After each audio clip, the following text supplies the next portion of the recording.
the more in-depth and the more detailed you can get on your ideal client avatar, the better. Because like I said, it's going to inform every other variable. And you're going to see me sitting here talking about it constantly for the rest of this lesson. So if you don't have something down, get something down.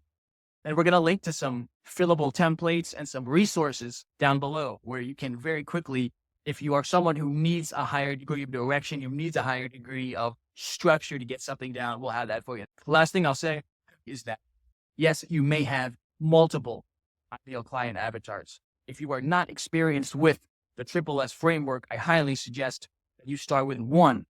Keep it broad enough to encompass all the different ideal client avatars that you will eventually segment it down to. It's going to be in later modules in more detail. Okay.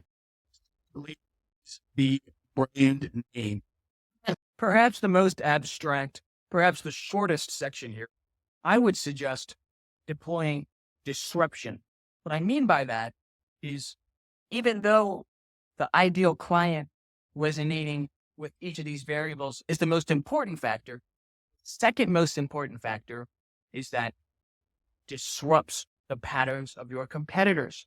And the brand name here is a fantastic variable to demonstrate both principles, because it needs to just feel good with that ideal client avatar. And the more detail you have about that person, are they an elderly lady who's playing a bingo and watching Golden Girls? Because I can think of some really hot brand names for that person. But if I resist niching down my ideal client avatar, it's very difficult to discern when you have a hot brand name. Or for any of these variables, this is a great place to do polling and surveying. If you have a list or a database or followers already, asking which brand name resonates the most.